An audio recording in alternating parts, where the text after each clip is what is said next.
देखिए सिर्फ lemon news पर।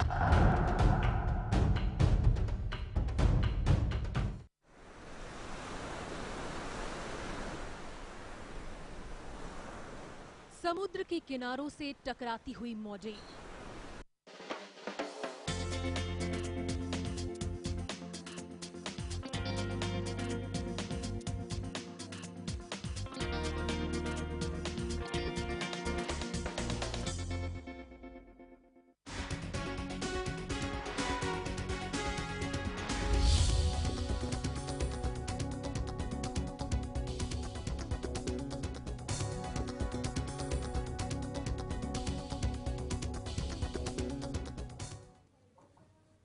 नमस्कार, लेमन न्यूज में आप सभी का स्वागत है। मैं हूं सीमा। खबरों की शुरुआत करते हूं। सबसे पहले नजर डाल लेते हैं हेडलाइंस पर।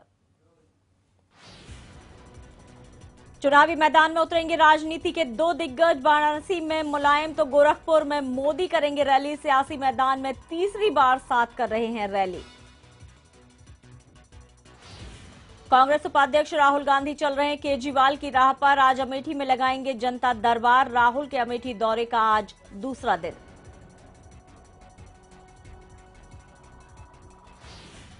मुंबई में आज से कांग्रेस सांसद संजय निरुपम बैठेंगे अनशन पर। महंगी बिजली दरों के खिलाफ कर रहे हैं अनशन।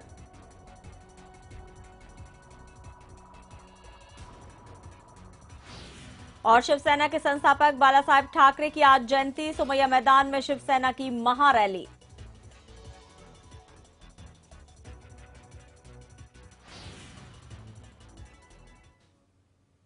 और अब खबरें विस्तार से। सबसे पहले बात करते हैं सोमनाथ भारती की। बीजेपी, कांग्रेस और महिला आयोग ने दिल्ली के कानून मंत्री सोमनाथ भारती के इस्तीफे की मांग को तेज कर दिया है।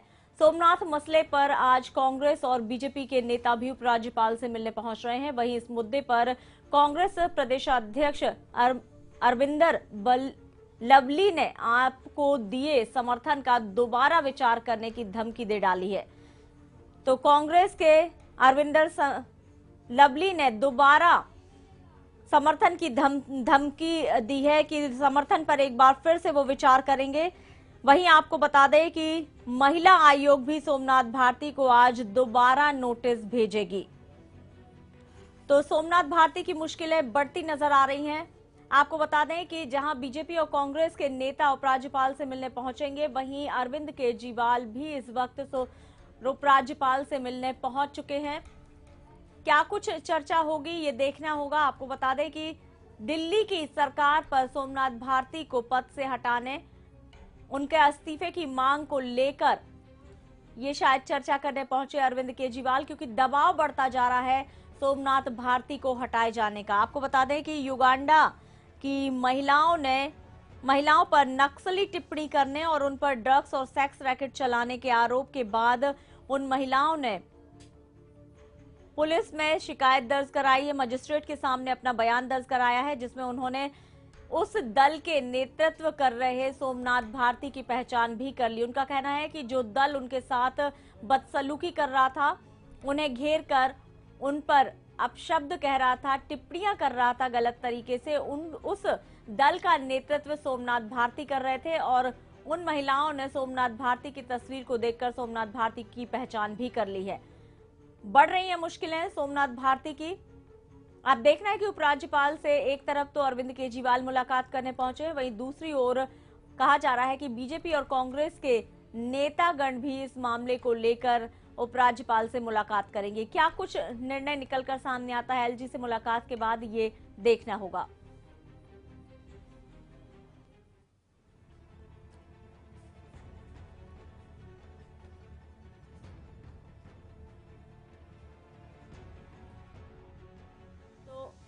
खबरें आ रही हैं अरविंद केजरीवाल नजीब जंग, जो कि दिल्ली के उपराज्यपाल हैं, उनसे मिलने पहुंच चुके हैं। और अब कहा जा रहा है कि बीजेपी और कांग्रेस के जो नेता कार्यकर्ता हैं वो भी उनसे मिलने पहुंचने वाले हैं। मामला सोमनाथ भारती का है, जो कि दिल्ली सरकार में इस वक्त कानून मंत्री हैं। उन पर आरोप लग रहे हैं और जिस तरह से युगांडा की महिलाओं ने मजिस्ट्रेट के सामने अपना बयान दर्ज कराया है और उसके बाद उन्होंने पहचान भी कर ली है। हमारे साथ जुड़ रहे हमारे सहयोगी संवाददाता मयंक गुप्ता। मयंक, मामला बढ़ता जा रहा है, सरकार के मंत्री हैं, कानून मंत्री हैं सोमनाथ भारती, दबाव बढ़ रहा है, उनके इस्तीफे की मांग की जा रही है क्योंकि एक तरफ तो खुद उनकी सरकार बैठी थी दिल्ली में, अरविंद केजरीवाल की सरकार धरने पर बैठी थी कि जो लोग गलत करते हैं उन्हें पद से हटाया जाए। वहीं उनके अपने मंत्री पर भी इस तरह के आरोप लग रहे हैं। क्या लग रहा है कि आज अरविंद केजरीवाल उपराज्यपाल से मिलने पहुंचे हैं, क्या कुछ खास चीजें निकलकर सामने आ सकती हैं? देखिए, अरविंद केजरीवाल जो उपराज्यपाल से मिलने पहुंचे थे तो वो उसमें उन्होंने जो एफआईआर हुई है उनके ऊपर कोर्ट के आदेश पर, उस पर डिस्कशन किया है। और लेकिन इसके साथ ही उन्हें ये भी खुद देखना होगा कि लेफ्टिनेंट गवर्नर ने, जिनसे वो आज मिलने पहुंचे हैं, उन्होंने ही जुडिशियल इंक्वायरी के आदेश दिए थे और ये भी कहा था कि जुडिशियल इंक्वायरी में करने पर जो भी पुलिसकर्मी दोषी पाया जाता है उसके खिलाफ कार्रवाई की जाएगी। लेकिन अरविंद केजरीवाल धरने पर बैठ गए, उन्होंने कहा कि उनके ऊपर आरोप है तो उनको जो है सस्पेंड किया जाए। तो ऐसे में सरकार के पास भी मजबूरी थी जिसके चलते उनको छुट्टी पर भेज दिया गया। लेकिन ऐसे में अब अपोजिशन की तरफ से भी और खुद कांग्रेस पार्टी जिन्होंने उन्हें समर्थन दिया है उनकी तरफ से भी दबाव डल रहा है कि अगर आप जुडिशियल इंक्वायरी का इंतजार नहीं कर सकते, केवल आरोप लगने पर ही अगर आप चाहते हैं कि पुलिसकर्मी जो है वो छुट्टी पर चले गए, तो आपको अपने मंत्री को भी अब छुट्टी पर भेजना चाहिए और उन्हें इस्तीफा दे देना चाहिए, तो चाहे जांच के बाद वो दोबारा आ जाए। तो ये दबाव जो है चौतरफे तरीके से बढ़ रहा है, जिसके बाद वो आज पहुंचे हैं और उन्होंने एलजी से इस एफआईआर को लेकर बातचीत की, क्योंकि एफआईआर होने के बाद जो है उनकी गिरफ्तारी की भी तलवार उनके ऊपर अटकी हुई है, क्योंकि जब से महिलाओं को लेकर कानून जो है वो सख्त हुआ है तो उसके बाद जाहिर है कि गिरफ्तारी को लेकर तलवार लटकेगी। तो ऐसे में अब उनके सामने भी चिंता की बात यह है कि आम आदमी पार्टी जहां अपने आप को साफ छवि की पार्टी कहती है और ऐसे में अगर उनका एक मंत्री गिरफ्तार होता है तो उनके सामने भी मुसीबतें बढ़ेंगी। तो ये सबसे बड़ी वजह है और इसी को लेकर जो है वो बातचीत करने के लिए पहुंचे हैं। जी बिल्कुल, कांग्रेस बीजेपी आरोप लगा रही है, वो खुद भी आज नजीब जंग जो कि उपराज्यपाल हैं, एलजी हैं दिल्ली के, उनसे मिलने मुलाकात के लिए पहुंचने वाले हैं। बीजेपी इसमें किस तरह का रुख रख रही है? हालांकि जिस तरह से कांग्रेस ने साफ किया है, सहयोग दिया है पार्टी को, उसके बावजूद भी वो सोमनाथ भारती के इस्तीफे की मांग कर रही है। बीजेपी इस मसले पर क्या कुछ कह रही है? देखिए, बीजेपी ने इसको लेकर जंतर मंतर पर प्रोटेस्ट किया था, धरना दिया था, जिसमें उन्होंने बर्खास्त करने की मांग की थी सोमनाथ भारती को, और इसके साथ ही साथ ये भी कहा था कि सोमनाथ भारती को जल्द से जल्द इस्तीफा दे देना चाहिए, वरना अरविंद केजरीवाल उन्हें बर्खास्त करें। और इसी उनकी गिरफ्तारी की मांग को लेकर भी पुलिस हेडक्वार्टर के बाहर भी प्रोटेस्ट किया गया था कांग्रेस पार्टी की तरफ से, कांग्रेस की महिला मोर्चा जो है उसकी तरफ से। बीजेपी ऑलरेडी प्रोटेस्ट कर रही, तो जाहिर है कि आने वाले दिनों में मुश्किलें आम आदमी पार्टी की बढ़ेंगी। और ये सबसे बड़ी दिक्कत ये है कि जब आप पॉलिटिक्स में उतरते हैं, आंदोलन और पॉलिटिक्स में फर्क होता है, और यहाँ पर वही चीजें देखने में आ रही हैं कि अगर आप किसी पुलिस वाले पर आरोप लगाते हैं कि साहब वो दोषी है और उस पर जो है कार्रवाई की जाए, तो आपके आरोप लगने भर पर अगर आप चाहते हैं कार्रवाई की जाए तो आरोप आपके मंत्री के ऊपर भी लगे हैं और महिलाओं ने उन्हें पहचान भी लिया है। सबसे बड़ी दिक्कत यह कि युगांडा की जो महिलाएं थी उन्होंने टीवी पर सोमनाथ भारती की तस्वीरें देखकर पहचान लिया और एडमिट किया कि यही ये व्यक्ति थे जो खुद भी हमारे घर आए थे। तो उसके बाद अब सोमनाथ भारती के सामने भी कोई चारा नहीं है। और जो मैंने कहा कि अभी महिला कानून इतना सख्त हो गया कि उनकी गिरफ्तारी की तलवार उनके ऊपर लटकी हुई है, तो अगर आम आदमी पार्टी का एक मंत्री गिरफ्तार होता है तो सबसे बड़ी दिक्कत जो है वो खुद केजरीवाल के सामने आ जाएगी।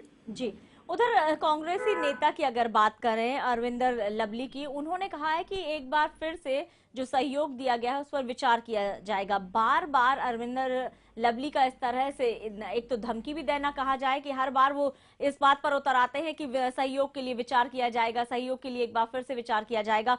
दूसरी तरफ समर्थन देकर खुद सत्ता में बैठे, चाहे राहुल गांधी की बात करें, दूसरे नेताओं की बात करें, वो खुद भी कहीं ना कहीं ये देखना चाहते हैं कि सत्ता से दूर भागने वाले, सत्ता की बुराई करने वाले आखिर खुद सत्ता में आकर क्या कुछ कर रहे हैं। ऐसे में लवली का इस तरह से बयान देना किस तरह देखा जा रहा है? बिल्कुल, देखिए, और इसमें बयान में ये कहा गया है कि रेफरेंडम हम लाना चाहते हैं, यानी कि देखिए उसी पॉलिटिक्स को, जो आम आदमी पार्टी की जो पॉलिटिक्स है उसी पॉलिटिक्स पर ही उतरकर और उन्हीं की भाषा में जो है कांग्रेस भी चाहती है कि जवाब दिया जाए। यही वजह है कि बार बार ये कहा जा रहा है कि हम भी रेफरेंडम लाएंगे और रेफरेंडम में हम जनता से खुद पूछेंगे 30 तारीख के बाद कि जनता के बीच जाएंगे और उनसे पूछेंगे क्या इस आम आदमी पार्टी को समर्थन देना चाहिए या नहीं। क्योंकि जो टीचर जो हैं, जो कॉन्ट्रैक्ट बेस पर काम कर रहे हैं, वो लोग प्रोटेस्ट कर रहे हैं, तो उन्हीं के पास पहुंचे थे। तो ऐसे में अब कांग्रेस भी आम आदमी पार्टी को उसी की भाषा में जवाब देना चाहती है। यही सब वजह है कि रेफरेंडम लाने की बात की जा रही है कि हम जनता से पूछेंगे कि इनको समर्थन दिया जाना चाहिए या नहीं दिया जाना चाहिए, क्योंकि ये जनता की उम्मीदों पर खरे नहीं उतर रहे हैं। जी इस बीच क्या सोमनाथ भारती की तरफ से किसी तरह की कोई बयानबाजी हुई है, कुछ कहा है, उन्होंने अपनी तरफ से कोई सफाई दी है क्या? जी बिल्कुल भी नहीं। सोमनाथ भारती कल भी जब आए तो उनसे मीडिया ने बात करने की कोशिश की तो उन्होंने साफ जो है कन्नी काट गए इस्तीफे के सवाल पर भी और अपने ऊपर हो रही कार्रवाई के सवाल पर भी, और वो खासतौर पर मीडिया से बचते दिखाई दिए। तो ये वो चीजें हैं जो दिखाती है कि हर एक मुद्दे पर खुलकर बेबाक अपनी राय रखने वाले आम आदमी पार्टी के नेता जब खुद के ऊपर इस तरीके के आरोप लगते हैं तो उस पर वो उन्होंने एकदम फिलहाल चुप्पी साध रखी है। और कल भी जो प्रेस कॉन्फ्रेंस हुई थी आम आदमी पार्टी की, उसमें उनकी तरफ से कार्यकर्ता कितने जुड़ रहे हैं, कितने लोग जुड़ रहे हैं, इस बारे में बातचीत की गई। लेकिन जब भी इस बारे में कोई सवाल आया, पूछा गया तो चुप्पी साध दी गई। तो ये चीजें दिखाती हैं कि खुद के ऊपर जब चीजें आती हैं तो जाहिर सी बात है। और यही वजह है कि एलजी से मिलने भी पहुंचे हैं, लेकिन एलजी के ऊपर भी दबाव रहेगा क्योंकि केवल आम आदमी पार्टी नहीं बल्कि कांग्रेस के नेता भी उनसे मिलने जा रहे हैं। जी, बहुत बहुत धन्यवाद मयंक इस पूरी जानकारी के लिए। तो हमारे साथ दिल्ली से जुड़े थे हमारे सहयोगी संवाददाता मयंक गुप्ता। जाहिर सी बात है कि अब आम आदमी पार्टी के अपने नेता पर इस तरह के सवाल उठने शुरू हो गए हैं, तो अरविंद केजरीवाल इसे किस तरह से हल करते हैं, किस तरह का हल निकालते हैं, और इसके लिए वो आज पहुंचे हैं एलजी के पास। चर्चा जारी है और उसके बाद कहा जा रहा है कि बीजेपी और कांग्रेस के नेता भी एलजी से मिलेंगे। देखना होगा कि आज दिल्ली की राजनीति में क्या कुछ निकलकर सामने आता है। खबरों में यहां लेंगे एक छोटा सा ब्रेक, आप बने रहिए हमारे साथ।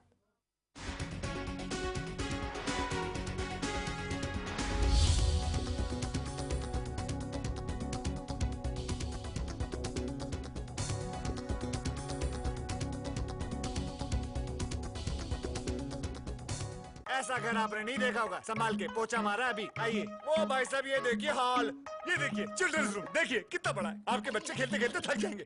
हो गया, मजे ले लिए। आइए। और यह है बेडरूम, इसकी खिड़की से तारे दिखते हैं, तारे। आपको क्या लगा प्रॉपर्टी डीलर हुआ? अरे आपको अपना घर दिखा रहा था। पर्ल्स इंफ्रास्ट्रक्चर, हम जानते हैं कि घर अरमान, उम्मीदों और सपनों का बना होता है, तभी तो हम घर बनाते हैं, जिंदगियां बनाते हैं। अक्षय, बाथरूम कब धोगे? आज संडे है ना। बैंक ने ही लूटा अपने कंज्यूमर के पैसे, बिना बताए कराया इंश्योरेंस, बिना हस्ताक्षर पैसे निकालने का आरोप, कंज्यूमर की लुट गई जिंदगी भर की कमाई, बैंक से कोर्ट तक का चक्कर लगा रहा senior citizen. Totally illegal form से ये पैसा ट्रांसफर किया। जल्द आ रहा बैंक का एक और चेहरा, देखिए सिर्फ लेमन न्यूज पर।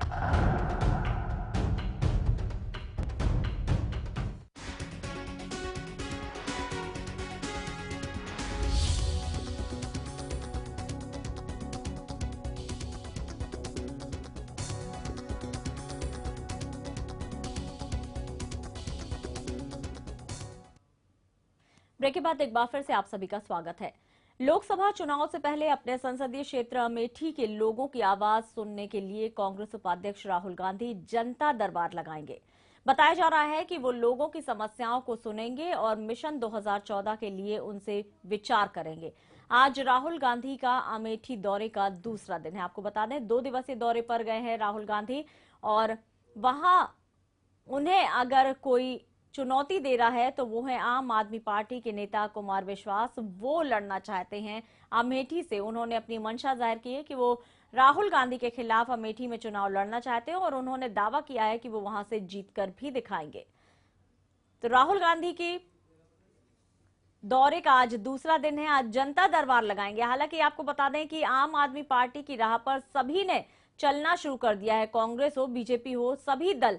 उधर राजस्थान में वसुंधरा राजे सिंधिया भी जनता दरबार लगा रही हैं, अपने मंत्रियों के साथ एक एक करके हर रोज लोगों से जानने की, उनकी समस्याओं को जानने की कोशिश कर रही हैं। और अब राहुल गांधी भी अमेठी में जनता दरबार लगाएंगे। यानी कहीं ना कहीं आम आदमी पार्टी से कुछ तो सीखा है राजनीतिज्ञों ने, और यही वजह है कि अब वो लोगों की समस्याओं को जानने के लिए जनता दरबारों का आयोजन कर रहे हैं, उनकी समस्याओं को हल करने की बात कर रहे हैं, और साथ ही साथ 2014 के मिशन को लेकर चल रहे हैं, जिस पर वो आम जनता से विचार विमर्श भी कर रहे हैं। तो आज जनता दरबार लगाएंगे राहुल गांधी, वहां की समस्याओं को सुनेंगे, और ये भी देखना होगा कि अब तक राहुल गांधी ने अगर जनता दरबार नहीं लगाया था तो क्या लोगों की समस्याएं हल हुई थी या नहीं। क्योंकि राहुल गांधी ने अपने वक्तव्य में कहा है कि वो कहते नहीं हैं, वो काम करते हैं। उन्होंने कहा कि कांग्रेस कहती नहीं है, काम करती है। इस दावे के साथ वो अमेठी से चुनाव लड़ेंगे। खास बात यह है कि राहुल गांधी के साथ ही साथ प्रियंका गांधी भी उनके साथ पहुंचेंगी, और आज जनता दरबार में रहेंगी और लोगों की समस्याओं को सुनेंगी और उनको हल करने की कोशिश करेंगी। साथ ही साथ मिशन 2014 के चुनावों के मद्देनजर लोगों का विचार भी जानने की कोशिश करेंगे। तो अब आम आदमी पार्टी की जिस तरह की नीति है, जिस तरह से वो लोगों के लिए काम कर रहे हैं, जनता दरबार लगा रहे थे अरविंद केजरीवाल, उसी राह पर बीजेपी और कांग्रेस भी चल दी है। उधर राजस्थान में वसुंधरा राजे और उनके कैबिनेट के मंत्री जहां जनता दरबारों का आयोजन कर रहे हैं, लोगों की समस्याओं को सुन रहे हैं, वहीं अब अमेठी पहुंचकर राहुल गांधी भी आज जनता दरबार लगाने वाले हैं। प्रियंका गांधी उनके साथ होंगी, लोगों की समस्याओं को सुनेंगे और साथ ही साथ मिशन 2014 के चुनावों के मद्देनजर लोगों से विचार विमर्श कर लोगों की राय भी जानेंगे।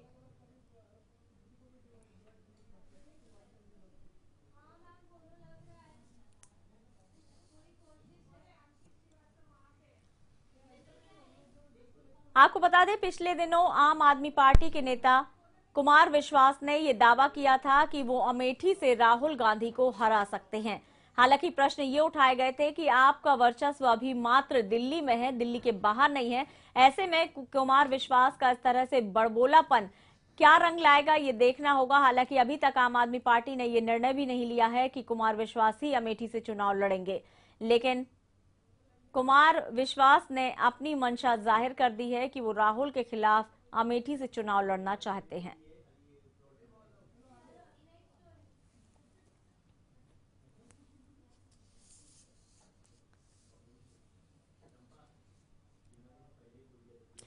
बढ़ते आगे, बीजेपी के पीएम पद के उम्मीदवार नरेंद्र मोदी और समाजवादी पार्टी के मुखिया मुलायम सिंह यादव आज यूपी में रैली करने जा रहे हैं। मोदी की गोरखपुर में तो मुलायम की बनारस में रैली होने जा रही है। दोनों पार्टियां अपनी अपनी रैलियों में 5 लाख से ज्यादा की भीड़ जुटाने के दावे कर रहे हैं। आपको बता दें कि तीसरी बार होगा जब मुलायम की रैली मोदी की रैली के साथ होने जा रही है। अब देखना है कि सबसे ज्यादा सीटों वाली यूपी में मुलायम सिंह यादव लोगों को ज्यादा प्रभावित कर पाते हैं या फिर नरेंद्र मोदी। हालांकि कहा जाता है कि नरेंद्र मोदी एक अच्छे वक्ता है, लच्छेदार बातें करते हैं और लोग जल्द से जल्द उनकी बातों में आ भी जाते हैं। अब देखना है यूपी की जनता, जिसे काफी ज्ञानी जनता कहा जाता है, वो कितना प्रभावित होती है नरेंद्र मोदी से या फिर मुलायम सिंह यादव से। हालांकि मुलायम सिंह यादव का है तो सपा की सरकार है उत्तर प्रदेश में अभी, और जिस तरह के काम किए जा रहे हैं वो काम भी कहीं ना कहीं आने वाले चुनावों में असर दिखाएंगे।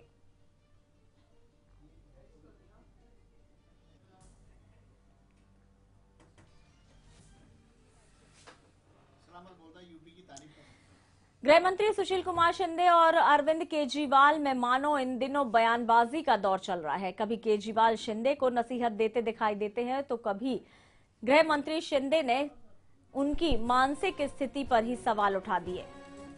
आपको बता दें कि गृह मंत्री सुशील कुमार शिंदे ने आम आदमी पार्टी के नेता को एड़ा तक कह डाला है।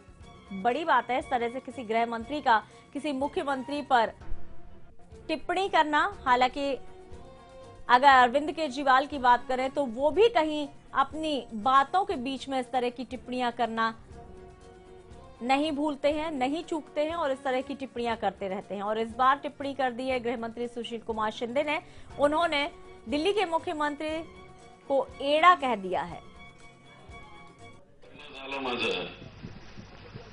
हनीमूनला जायचं होतं मला, ते बांद्र्याला खेरवाडी पोलीस स्टेशन म्हणून आहे, तिथं होतो। मला काय रजा मिळाली नाही। काल जसा मुख्यमंत्री वेडा मुख्यमंत्री बसलेला होता तिथं, तर त्यावेळेस मला सगळ्या ह्या लोकांच्या रजा कॅन्सल कराव्या लागल्या। तसं त्यावेळेस शिवसेनेची दंगल चालू होती 70च्या दरम्यान आणि पोलीस खात्याने आमच्या डिपार्टमेंट मी मुंबईमध्ये होतो, आमची रजा कॅन्सल केली। बात करते हैं महाराष्ट्र की। कांग्रेस के सांसद संजय निरुपम अन्ना हजारे की राह पर चलते नजर आ रहे हैं। अन्ना हजारे की राह पर चलने का मतलब है कि अब कांग्रेसी सांसद संजय निरुपम आज से एक बार फिर से बिजली के बड़े दामों को लेकर अनशन पर बैठने जा रहे हैं। और अनशन पे उनके बैठने का मकसद है कि बिजली की दरों को कम किया जाए। हालांकि आपको बता दें कि पहले भी संजय निरुपम अनशन पर बैठ चुके हैं और तब उन्होंने 20% बिजली की दरें उसके मद्देनजर घटाई हैं। मुख्यमंत्री ने ये आदेश दिया है और अब संजय निरुपम एक बार फिर से बढ़ी हुई दरों के विरोध में अनशन पर बैठ रहे हैं।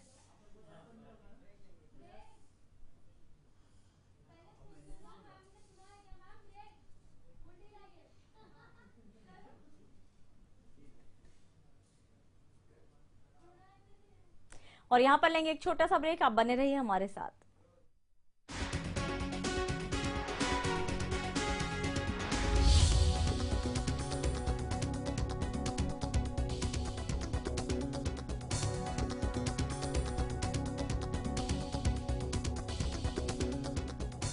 ऐसा घर आपने नहीं देखा होगा, संभाल के पोछा मारा अभी। आइए। ओ भाई साहब ये देखिए हॉल, ये देखिए चिल्ड्रंस रूम, देखिए कितना बड़ा है। आपके बच्चे खेलते खेलते थक जाएंगे।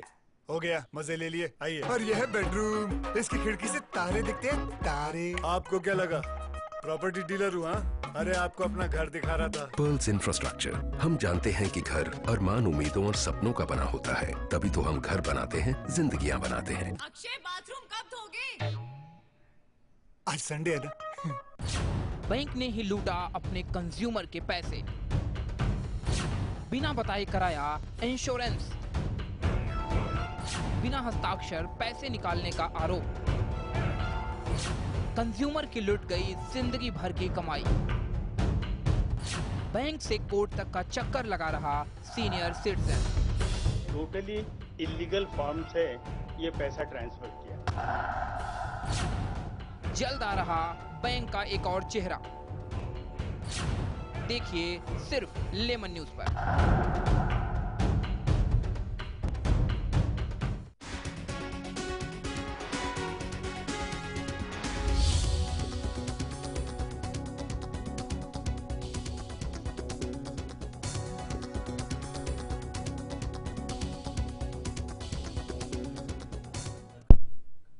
ब्रेक के बाद एक बार फिर से आप सभी का स्वागत है। बात करते हैं गोवंडी के शिवाजी नगर पुलिस स्टेशन में एक ऐसी वारदात घटी है जिसे सुनकर सभी भौचक्के रह जाएंगे। 14 जनवरी की रात शिवाजी नगर पुलिस ने मोहम्मद जफर नाम के युवक को चोरी के इल्जाम में न्यायिक हिरासत में लिया था और 15 तारीख को उसे कोर्ट में पेश किया गया। युवक के परिवार का आरोप है कि पुलिस ने उसे हिरासत में लेकर इतनी पिटाई की जिसके बाद उसे खून की उल्टियां हुई और फिर उसकी मौत हो गई। मेरे भाई को झूठे केस में गिरफ्तार कर लिए थे, चोरी केस में। वो बोला मैं चोर नहीं हूँ, तो दलवी साहब ने उसको बहुत मारे, बोल के मैं चोरी किया। जबरदस्ती उसको जो है तो मारे, इतना मारे कि एकदम पूरा मुंह से खून निकालने लगा। उसके बाद में लोग ने बंद करे, कोर्ट लेके गए, वहाँ पे भी वो नंगड़ते हुए आया। हम लोग पूछे उसको कि मारे क्या, तो बोले अम्मी चुप रहो, हवलदार लोग खड़े, बोलूँगा तो और मारेंगे। यानी इतना मार दिए थे उसको कि वो बोल नहीं पा रहा था बराबर। उसके बाद में वहाँ कोर्ट से बोले जैसी बोले हो गई, हम लोग को झूठ बोला कि जैसी हो गई। उसके बाद में जो है यहाँ पे लाके फिर रात में बहुत मारा। सुबह 10 बजे उसको जय हॉस्पिटल ले गया। जय हॉस्पिटल से हम लोग को खबर नहीं मिली कि वो 10:30 बजे हाफ हो गया। हम लोग को 4 बजे दलवी साहब ने बताया, यहाँ से स्टाफ वाले आ गए थे, बोले मोहम्मद जाफर की हालत बहुत सीरियस है, वहाँ पहुँचो। जब हम लोग वहाँ पहुँचे तो हम लोग को वहाँ पे मालूम पड़ा कि वो हाफ हो गया। दलवी साहब हम लोग को धमकी दिया कि 1,30,000 रुपया दो तो मैं ये केस वापस ले लेता हूँ, और नहीं तो ऐसा कर दूंगा कि ये मेरे पास आएगा तो दोबारा इसको जिंदा बाहर निकालूंगा नहीं। ऐसा इसने हम लोग को धमकी दिया और वही हकीकत करके दिखाया। 14 तारीख 15वीं रात मेरे बच्चे को उठा के लेके आए बेकसूर को। मैं जब 5 बजे इधर आई तो दलवी बोलता है कि मैं मिलने नहीं दूंगा। हम लोग आके बैठ गए। बैठने के बाद में जब मेरे बच्चे को अंदर मार रहे थे, मैं मेरे कानों पे हाथ रख ली, उसका बाप गिर गया। दलवी बोलता है बुड्ढे तू भाग जा, यहाँ से चले जा, तेरा बच्चा चोर है। तो शिवाजी नगर पुलिस स्टेशन की ये घटना है जहां पर कहा जा रहा है कि एक लड़के को चोरी के इल्जाम में पुलिस गिरफ्तार करती है, उसके बाद उस पर 3rd डिग्री का इस्तेमाल किया जाता है और बाद में आखिरकार वो लड़का खून की उल्टियां करता है और उसकी मौत हो जाती है। जिस लड़के को गिरफ्तार किया गया उसका नाम मोहम्मद जफर बताया जा रहा है, जिसकी बाद में मौत हो गई। हालांकि उसे कोर्ट में भी पेश किया गया था, लेकिन शायद जिस तरह से पिटाई की है, पूरे परिवार का ये आरोप है कि जो बार बार वो इस्तेमाल कर रहे हैं दलवी साहब वो वहां के इंस्पेक्टर हैं और उन्होंने उसके ऊपर 3rd डिग्री का इस्तेमाल किया, जिसके बाद उस लड़के की खून की उल्टियां होने के बाद मौत हो गई। हमारे साथ जुड़ रहे हमारे सहयोगी संवाददाता शाहिद शेख। शाहिद जी, जानना चाहेंगे, कहा जा रहा है जिस तरह से खबरें मिल रही हैं कि पहले से ही पुलिस जो है दलवी वो और इस लड़के जफर का कोई आपसी रंजिश चल रही थी, जिसके चलते उन्होंने झूठे इल्जाम में से गिरफ्तार किया और आखिरकार बाद में उसके ऊपर 3rd डिग्री इस्तेमाल करने के बाद उसे खून की उल्टियां हुई और उसकी मौत हो गई। देखिए, कल जब हमारी मुलाकात हुई इनकी माता जी से, जो कि जेजे के कॉर्नर कोर्ट के अंदर थी, अपने बेटे का शव और बेटे को देखने के लिए आए थे। जब उन्होंने उसका शव देखा तो वो बताने लगी कि इसके जिस्म के ऊपर तो काफी निशान है और इसके कपड़े के ऊपर काफी कुछ कीचड़ लगा हुआ है। तो मेरा बच्चा तो बोले वहाँ पे मुझे कोर्ट में मिला था। जब ये पुलिस ने 14 तारीख की रात में जब इसको हिरासत में लिया है तो उस टाइम पे तो मेरे बच्चे के जिस्म पे कपड़े भी अच्छे थे और ये अच्छी तरीके से चल रहा था। कल रात को पुलिस ने इसको पकड़ लिया था और हम आज इसकी जामीन कराने के लिए आए। जब मैंने पूछी उसको, बच्चे क्या हो गया तेरे को, तो वो लंगड़ा के चल रहा था। बोले माँ पुलिस ने मारा है और बोले सर में बहुत दर्द हो रहा है, मेरे को आने के टाइम खून की उल्टी भी हुई है। अब गोवंडी पुलिस स्टेशन ने अचानक ही इस तरीके से इस परिवार को खबर दी कि आपके बच्चा जो है यहाँ पर जेजे हॉस्पिटल के अंदर बीमार है, आप जाके देख लीजिए। जब इसकी माता यहाँ पर आती है तो पता चलता है कि पहले ही मर चुका है और बिना उनकी परवानगी लिए उसका पोस्टमार्टम भी हो चुका है। और ये रही बात इसके घड़ी घड़ी पकड़ने की, तो इससे पहले भी किसी पत्रकार लेडी पत्रकार ने इसे वहाँ से छुड़ाया था जी। और ये दरी का बेहतरीन कारीगर है, इसकी माँ बताती है। और खुददार किस्म का छोकरा था, अपना कमा कर खाने वाला छोकरा जी। ये जो कहा जा रहा है कुछ आपसी रंजिश चल रही थी दलवी और जफर के बीच में, ये क्या कुछ खुलासा हो पाया, किस तरह की रंजिश थी दोनों के बीच में, किस बात को लेकर? रंजिश का मामला कुछ यूं तरीके से सामने आया है कि वहाँ पर रहने वाले कुछ मुखबिर लोगों ने उसके खिलाफ हमेशा कंप्लेंट किया करते थे और वही ऑफिसर दलवी उसको 3 मरतबा इससे पहले भी पकड़ चुका है। तो इसके चलते हमेशा जब आखिरी दफा जब उस पत्रकार ने इसको छुड़ाया था जफर को, तो उसने ये बात कह के छोड़ी थी कि अब की बार तो छोड़ देता हूँ लेकिन दूसरी दफा जिंदा नहीं छोड़ूंगा जी। सीधे तौर पर परिवार जो है वो पुलिस अधिकारी पर इल्जाम लगा रहा है कि उनकी 3rd डिग्री इस्तेमाल करने के बाद उसकी मौत हुई। बड़ी संक्षेप में जानना चाहेंगे, पुलिस की तरफ से किसी तरह की प्रतिक्रिया आई है, आप लोगों ने जानने की कोशिश की है उनका? देखिए, कल जब हमने पोस्टमार्टम के लिए वहाँ पर जहाँ पर इसकी बॉडी रखी हुई थी वहाँ पे काफी तादाद में लोग जमा थे और ये पूरा मजमा देखते ही देखते भीड़ जमा हो गई। और फिर जब उसकी माँ ने बताया कि हमको इसकी इत्तला भी नहीं गई, हम तो समझ रहे थे कि हमारे बच्चे की जेल कस्टडी हो गई है, जेल में भेज दिया गया है, और अचानक ही पुलिस आकर जब हमको बोलती है कि आपके बच्चे की तबीयत ठीक नहीं है, उसको वहाँ जेजे हॉस्पिटल में हमने भर्ती किया है, देख लीजिए। तो उस माँ पर क्या बीतेगी जब वो आके देखती है। जी, ये कहा जा सकता है कि पुलिस की तरफ से अभी ऐसी कोई खास प्रतिक्रिया नहीं आई है, हालांकि परिवार पुलिस पर ही इल्जाम लगा रहा है। बहुत बहुत धन्यवाद इस पूरी जानकारी के लिए। तो पुलिस थाने में एक व्यक्ति की मौत हो जाती है, पुलिस पर आरोप लग रहे हैं, लेकिन पुलिस की तरफ से अभी किसी तरह की कोई प्रतिक्रियाएं नहीं मिल रही हैं। और फिलहाल की खबरों में मेरे साथ बस इतना ही। नमस्कार।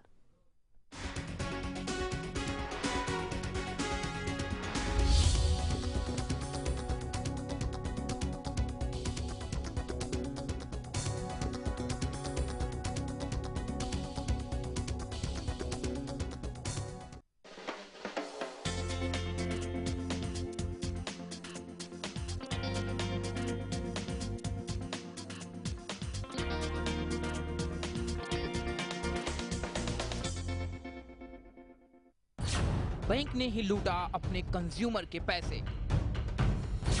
बिना बताए कराया इंश्योरेंस